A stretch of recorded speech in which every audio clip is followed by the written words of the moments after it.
Eagles to another edition of Tradcat special guest exclusive podcast right here on the tradcatnight.org website. Folks, it is April the 3rd, 2020. I hope you are having a very wonderful and blessed day. As always, we continue to keep the podcasting moving along, folks, this afternoon with someone who's gracious enough to take time out of his very busy schedule to help break things down on the Planet X / Earth changes level. We've got an awful lot to discuss today, whether we're discussing the coronavirus, pestilence, this economic collapse, police state. We got to get to Gil's big summer date here, July the 20th, what it all means, a surge in birth pains, and then a kind of cooling down period. Listen, Gil and I have both been saying this now for quite some time, that martial law would have to be in place before some of these really crazy earth changes are coming. I get the feeling that summer is going to be quite interesting, to say the least, for a wide variety of reasons. But listen, if you haven't been to Gil's work yet, get over to his Facebook page. Simply search his name, Gil Broussard. I'm not sure, he might be maxed out on friends, but maybe you can still follow him in private message there. Twitter page is Planet 7X, so at Planet 7X, and then also his YouTube channel as well, Planet 7X, and then also his hopefully his website is still working. I know some months ago it wasn't working, they were censoring him. Planet7x.net. Gil, I have no idea where you'd like to begin. There's so much to discuss. I mean, it's been a month since you've been on the program, but since then coronavirus has stepped onto the scene, and seemingly on every level things are starting to become unhinged, right? Economically, socially, politically. Just going to hand it over to you and just break this all down. Yes, I had said all the way back to 2016 when that was the first lineup for the moon at the foot of Virgo. There was 2 years that greatly concerned me, which was 2016 and 2021. I said that before this planet arrives, you would see troops in the streets, you see rationing of fuel and food, and probably money at the banks. And we're at these stages, or they're just about, you can see some of this happening in other countries. I don't think food will be too much of an issue here in the U.S. because we produce a lot of it. But many other countries, it'll be a major issue.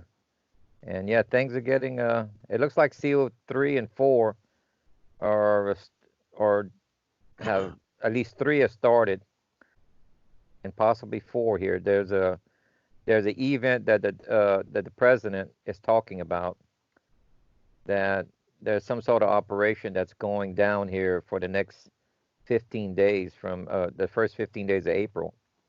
Tell us about that. Do you have any insights to that? Well, yeah, there's a number of boats, swarms of boats, which the president is saying it's drugs, the drug cartels, which it is, which could be a lot more than just drugs coming in. It's probably trained troops. Over 20 years ago, they sent 200,000 Palestinians to Central America, to Guatemala, and so on. The globalists, they've been living there for over 20 years. They've had kids, and they speak fluent Spanish, and they're trained as soldiers. Then that ain't counting the cartels members and MS-13 and everyone else.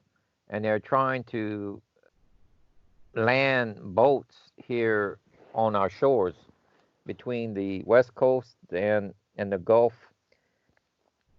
Coast, and also coming off of the Caribbean islands onto Florida, to create havoc.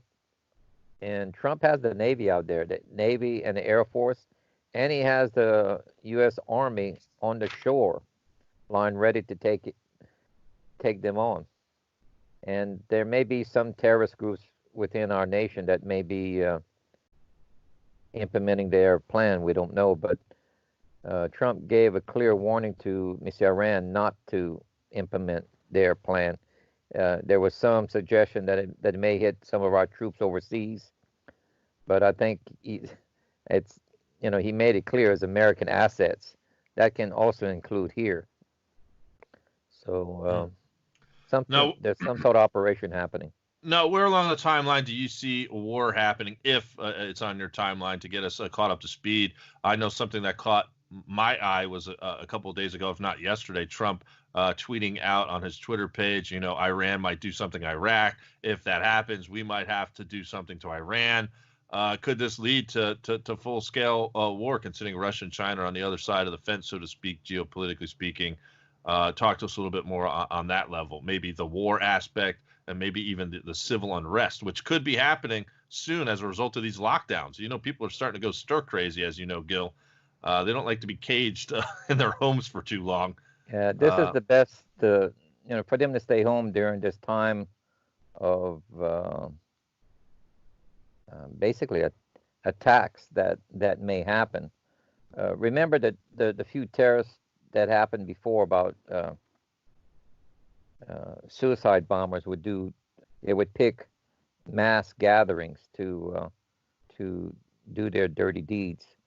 I think there's a reason why he's making sure that people are at home at the moment, because it gives him hardly any targets to try to get the public. So this is the best time for him to take them on. And I think the globalists don't have much of a choice. They're going to go forward with the war because he's fixing to pretty much hit them hard, I believe, with the sex trafficking and the seizure of assets that they've accumulated. It goes on and on, plus treasonous acts. They have undermined multiple countries with their putting politicians in there who are globalists. You can see terrible effects of this in Europe, as well as over the past years here in the U.S. And now it's coming to a head. So it's now it's time for them to pay the piper, per se. They don't want to get punished, but so that's probably going to lead to war in the Persian Gulf, and that's going to be extremely bad. Many Asian countries have stockpiled a little bit of oil, probably maybe a month or so, because but when that war starts, there's not going to be any shipment of oil coming out with rockets flying.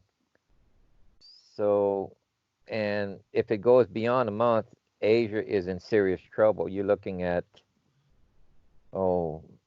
even if they could get resources from other places, they could only get maybe 20% of their oil.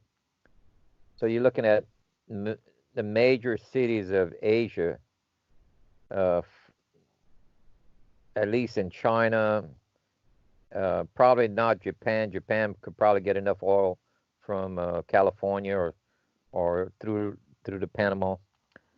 But a lot of these countries and cities are going to be collapsing or having extreme severe problems.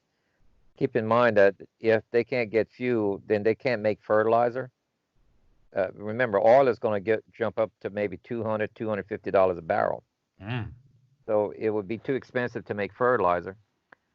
And then they won't have the fuel to transport the food. And large cities depend on that heavily. So it's not going to be, you're looking at massive starvation in a large part of Asia. And that's over 50% of the world population right there. So the Bible talks about 1/4 of the world population dying between war, pestilence, drought, famine, all of these things, locusts attacking the food, quakes, tidal waves, whatever. You're going to see 1/4 of the world population getting trimmed there between this March and next. Wow. We're right on the edge of this happening. We're right on the edge. Now, talk to us more about this July 20th date for those who are new to my work, who there in return would be familiar with your work, perhaps, if they haven't seen your work already. As a result of this coronavirus, I've had a lot more people coming to my website, having more time on their hands with these lockdowns. So talk to us about this summer date of July the 20th, why it's significant. Can we be seeing a big surge of quakes to come here in the summer? And if that is the case, it would only parlay into the reality of how the police state, if you will, or more boots on the street would be all the more prevalent leading up to that time, meaning this will continue on, lockdowns, more and more National Guard on the street, all the way up till July 20th, right? If I understand you correctly. Um, yes, yes. Matter of fact, we should start to see, because if we look at the Asian data, this is what was able to convince me that Planet X was actually real. Was finding my own data of records in the past, and you have three countries mainly, China, Korea, and Japan, where the emperor's astronomers, that's roughly maybe 20 or so astronomers per emperor, documented this object in 1054. And they didn't have a telescope yet. It wasn't invented yet. This is naked eye observation. They saw it for 26 months, 13 months coming in, 13 months leaving.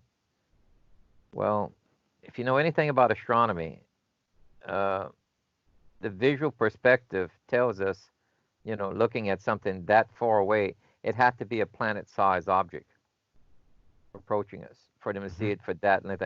Average comet is only for a couple weeks. Okay. So and then looking at the data, we were able to establish its orbit, which is on the ecliptic as it circles the sun, and then it comes back around.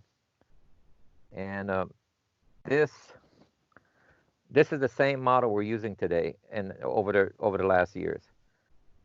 In the years past, we were able to predict when the lineup happened that we would see a massive surge in quakes and volcanic activity coming up to this date.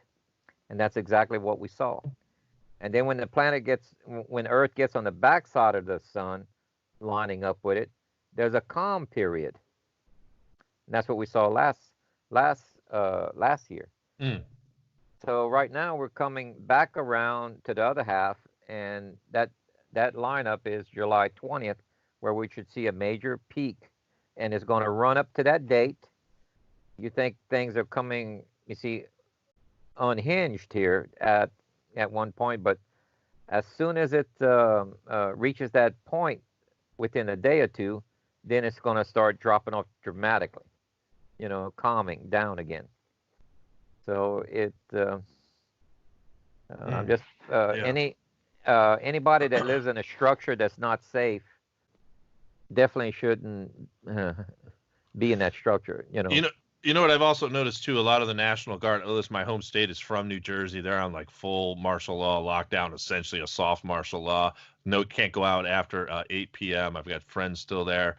What I've also noticed is a lot of the coastline areas got the National Guard there. They're on lockdown. And according to our model, it's not safe to be on any coastline. I know you've been reiterating this as well.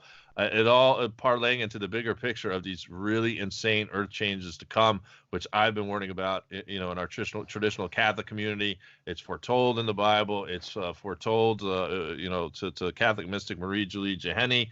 But the question I have for you is this. Why are so many people still resisting the notion of something out there that might be affecting the sun and just in general would be affecting us? I'm going to share with you a story now, Gil. Actually, I have not released this to my own listeners yet. I got into it about 4 days ago with Jake over at GSM. Everyone knows Grand Solar Minimum Channel. Well, he was being a little bit of a donkey's ass to me, and I was trying to figure out why. Because he came on my program, I thought we had a pretty good talk, Gil. He obviously is covering Earth changes and shortages or whatnot. But he told me, he said, "Listen, I'm not coming back on your show because you're a fraud because you talk about Planet X." And then I had to go into how in Scripture it's talked about. It's in Catholic prophecy or whatnot, and we got into it quite a bit. I mean, I gave him an earful, and I said, "You know what? You're not welcome back on the show." But how do you respond to people like this who are quote unquote earth changes experts who won't even acknowledge a thesis? They still think it's comical to ascertain that there might be something out there that's affecting us. I just don't get it. I came from the group that was a hardened skeptic. So when people would first ask me, "Is this real?" and And is it biblical? I would answer with an off-the-cuff answer saying no, it's not. I doubt if there's any actual data for such a thing. And after I got off the phone, I did my search, and that led me to almost a 5-year study of finding data, compiling actual white paper reports, scientific peer review papers, running the models, looking at the biblical stories, which are not stories, they're eyewitness accounts of real events. Mm-hmm. It got to where I had no longer a footing to be a skeptic. There was actual hard evidence out there, and that's what I present. Uh, there is a lot of fake stuff, and I can see why people would be skeptic. There is so much fake stuff on this inbound planet that makes no astronomical sense whatsoever, and I have no data to actually back it up. And but yet they run these stories up, like, oh, this is a mini solar system, and all. No. Oh, this is a brown dwarf sun. What's your data? Don't have it. Okay. This is more, according to the data that I found, this is like a planet-sized comet. It may have some orbital bodies around it. We don't know, which would be moons, not planets.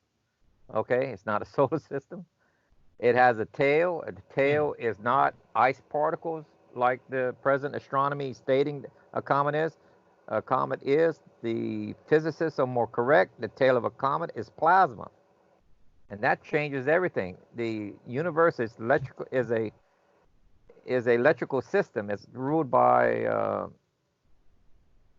magnetic forces, not gravity. Gravity is a weaker force. The physicists are much more correct with the model, because when you apply their model versus the astronomy model to the data, all of the stories of the Bible come true. They're eyewitness accounts in the correct order that they are giving us the information. You cannot guess this accurately without being in the event, because they had no knowledge of the science. It's impossible. And we have artifacts that confirm the dates. It gives us the exact dates of when these things happen. I show the artifacts, I show the models, and I show the scripture, and I show the same model that was developed from the Asian records. And that's what science is in Mr. Astronomy. If you can take data, it's observed phenomenon, bring it into the laboratory, which is software basically for astronomy, and reproduce the model and prove it out, that's called science. Well, we have 14 of these events in the biblical records.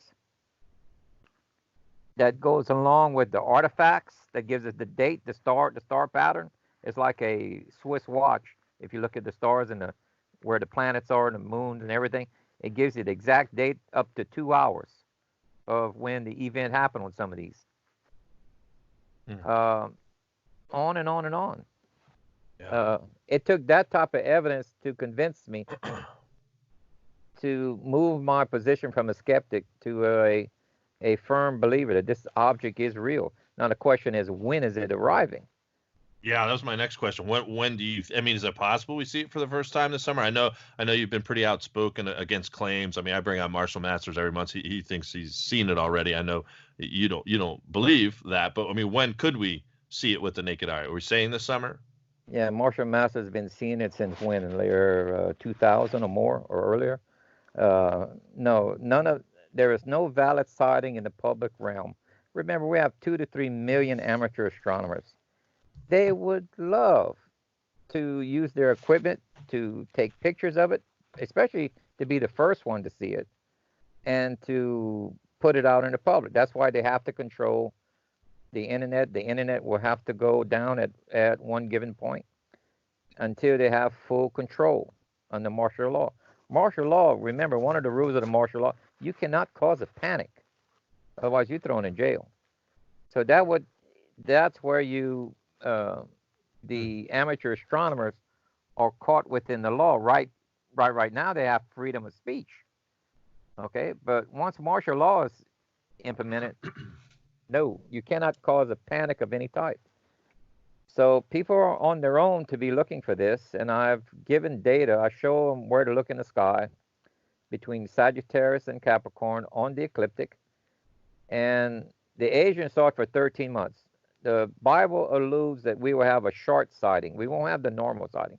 They have some way of ability to cloak it, to block our view, and we will have only a short sighting. So the last day of February was the window all the way up to all the way to next March. The end of March is the approach phase of 13 months that the Asian astronomers saw it. So if we have a late sighting, I would expect maybe August and September. Be aware, you look south in the sky between Sagittarius and Capricorn about midnight, looking south. If you're in the northern hemisphere, if you're in the southern if you if you're in the southern hemisphere, you're looking north. Uh, so this is what we're waiting on, and the only thing that gives us this date, which is not in astronomy records per se, it's in the biblical astronomy records. They're saying the moon has to be at the foot of Virgo, the woman. Well, obviously, if you're looking at the moon, you're looking at the star. You're looking at the nighttime sky, and that is a rare event for the moon to be right at the foot of Virgo. There's only 2 years that I was able to find that, because it has an entry and an exit. The moon is on a tilted orbit, so it crosses it twice. That's 2016 and 2021. March 30th to 31st of 2021 will be another time where the moon is at the foot of Virgo. So that window of looking for it is 13 months prior to that. And since we'll have a short window, I think at least half of that time frame is when we're going to be seeing it. So I would be very attentive on August and September, and when everything else is going on the ground and your attention is focused on what's going on around you, that's when you start looking up. Okay. Yeah. Now I know you said briefly you didn't want to make any major prognostications, but again, for those who are new to my work, if you will, what's your prognostic? Just in general with Yellowstone, we had that swarm of quakes out there in Nevada, 6.5. The West Coast has been rattling. I know Michael Schneider's been reporting upon that. By the way, we get Michael Schneider back on the program for the first time after about a year in April as well, from the Economic Collapse blog. It doesn't look too good. If indeed this thing is inbound, it would only make sense that this thing does pop off, perhaps. And then what happens then? I mean, to our agriculture, to our economy, to the people's psyche, mental state. Forget about lockdown. That would be something really major. But what are you looking at with Yellowstone? The Bible talks about a major quake at the time that this thing arrives. It's a major quake that shakes the entire earth. If a super volcano were to go off, it would do the very similar thing. So I'm expecting it closer to its arrival. You're gonna have a lot of earth pre-signs of its eruption before that, and they're going to get a lot more intense, especially around July 20th, probably. The Bible talks about a remnant of the lost tribes making it back to Israel. That has to happen, and that starts the last 2 weeks of September to be in Israel for Sukkot. That the 1st of October, flu season starts. If you try to make your trip to Jerusalem past October 1st, you'll probably have a very difficult time getting in. And the Bible says that. If you understand where it says, don't make your trip in the winter, remember where it says that? It says not to make your trip in the winter to Jerusalem. Well, I have a problem with that, because I've studied ancient and Paleo Hebrew, the customs of the Hebrews and everything. They only had 2 seasons, hot and cold. The Babylonians, Greeks, and Romans had 4 seasons. And there is enough Hebrew left into the text that the New Testament was originally written in Hebrew. I know that's counter to what some of the religious authorities are saying, but they're trying to move you away. They're trying to de-Hebrewize the text. They're trying to remove any hint of. That's why they changed all of the names to Greek. Well, the Hebrews weren't Greek. The apostles were Hebrews. They had, like John, his actual name was Yochanan, and so on and so on. When you go back to that, then that's not winter. Winter is only 3 months. He's actually talking about don't make your trip in the last 6 months, because there's only two seasons to most of the cultures of that time period. Only had two seasons. That brings you all the way to Sukkot. From Passover to Sukkot. Passover's going to be in March, coming up in 2000. You back it up, that brings it to 2020. Now, I don't mean to cut you off, but what do you make of all of these rabbis indicating that the Messiah is here? What do you take away from it? I mean, obviously we know we're not talking about our Jesus. What does that mean to you? What does that mean in Gil Broussard's world? We have some of these top rabbis saying, like Rabbi Lippo, that the Messiah will save us from the coronavirus. We need our King of Jerusalem or whatnot. We need some of the top rabbis have said they've already met the Messiah. They've been talking to him. What do you make of that? There's only one that I know that probably talked to him, and he was scorned. That was Rabbi Kaduri. He wrote it in the coded message for his son to read 1 year after he was already buried, because he knew if he would read the letter, and it wouldn't have been a year, they would have pulled him out the ground. So after a year, they don't touch it. There's a law or whatever, and he spells out Yeshua's name. So even though he was the most popular rabbi, after that his name was almost blotted out. And you can find books on this. Well, I don't think the ones who try to blot out his name is actually seeing the true Messiah. Remember, they're trying to guess with the date. Some of them are saying that the Messiah was going to show up this Passover that is starting. Mm-hmm. Yeah, before Passover. Yeah, some of them were saying that. Yeah. There's other rabbis said that their Messiah will show up the last day of Sukkot, which that's when I expect the Antichrist to show up to negotiate the peace deal. Yeah, that's where I was heading with all this. Yeah, okay. Mm-hmm. It's going to take him 4 months or so, 4 to 5 months, to negotiate the peace deal before it's signed, which is going to be signed very close to the 40-day warning.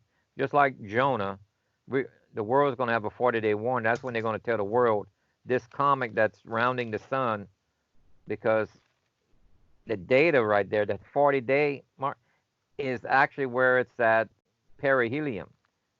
It's right behind the sun rounding it. And how did they know that it was 40 days before it reached us? That's very interesting. I mean to cut you off too as well. This is amazing that you're saying this. And again, I don't know if we're talking same language here, but within our Catholic community, there was one mystic that actually warned us of Planet X, Marie Julie Jaheni. She said there would be a 2 days of darkness that would precede the 3 days of darkness, which would be, if I'm not mistaken, a 40-day interval that people would just know that it was going to be close. Again, I don't know if we're talking the same thing, but basically that number was used the same. And again, 40 is a very interesting number, of course. More or less talking to a transitory period, moving from point A to point B, more or less. But wow, I mean, as you said, that just struck me. I was like, wow, okay, this one particular mystic said. Keep in mind that it's not going to be scary viewing this, because you're actually, the distance is from here to the sun is like 93 million miles.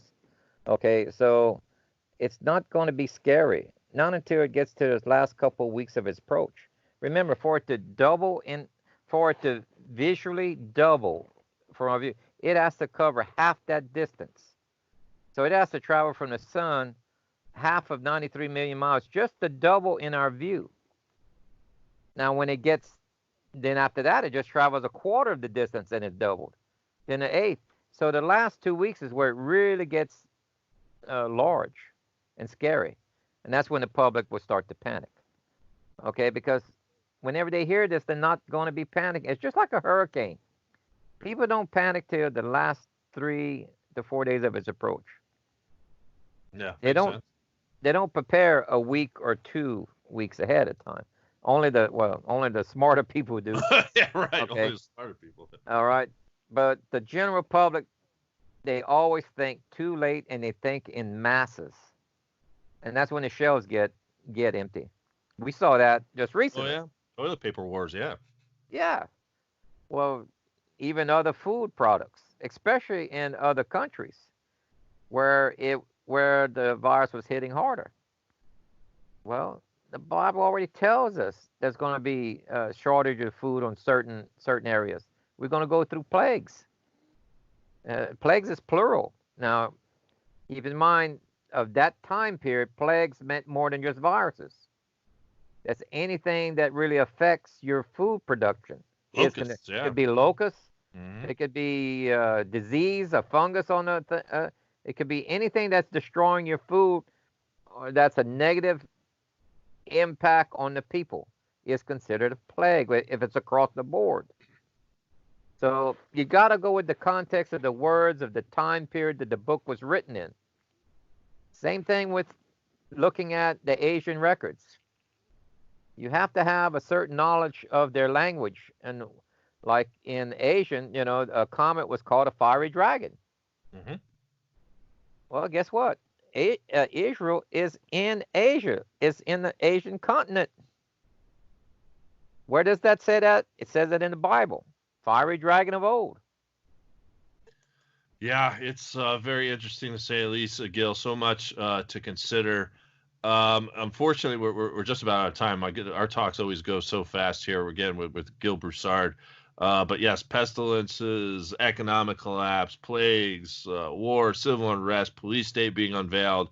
We're probably going to see some pretty insane earth changes this summer. And again, we're all parlaying into the bigger picture of what seemingly will be the Antichrist arriving onto the scene in a not so distant future. Gil, I'll leave you with some parting words here, and then we'll leave you with some shameless self promotion time. We already have Gil scheduled for next month.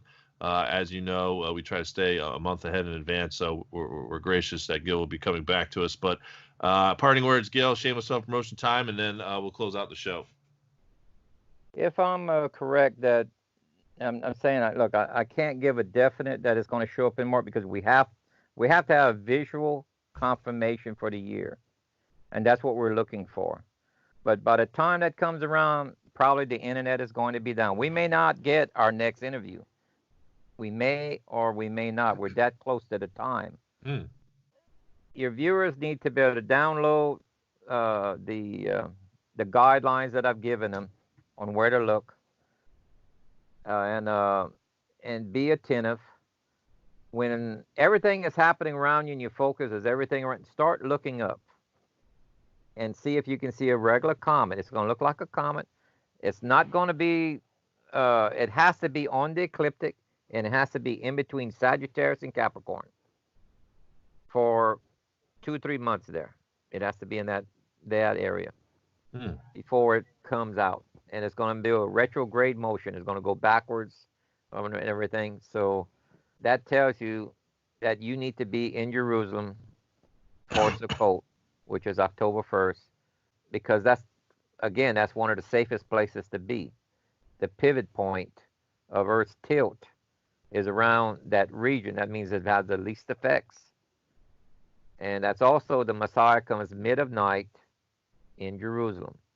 And before he arrives, the two witnesses arrive. And before the two witnesses arrive, the Antichrist arrives. And that's all in Jerusalem. If you want to be in the center of watching this, that's where the front seat is. Yeah, very interesting times we live in. Gil Broussard from Planet 7X. Again, as I mentioned at the top of the program, you can find him on Facebook. Just search his name, Gil Broussard. His Twitter page is at Planet 7X. You can also find his YouTube channel. Just simply search his name. It will pop up as well. And then the website is planet7x.net. And again, I wish more and more people would wake up to the reality that we are dealing with something out there. People like Jake over at Grand Solar Minimum thinks people like Gil and I are fakes and frauds or whatnot would wake up, because this is going to be something beyond our wildest beyond our wildest imagination, as far as I'm concerned. And according with Catholic prophecy, we're going to see earth changes, folks, that we have just with whole countries being swallowed up, according to some prophecies. This is going to be insane at a certain point. Again, I'm not suggesting over the next year that might happen, but who knows? We've got to keep our eyes to the skies, as Father Malachi Martin has said, as Gil Broussard is saying. Folks, thank you all for tuning in to Tradcat Night, special guest exclusive podcast for this April the 3rd, 2020. Until next time, stay safe and God bless.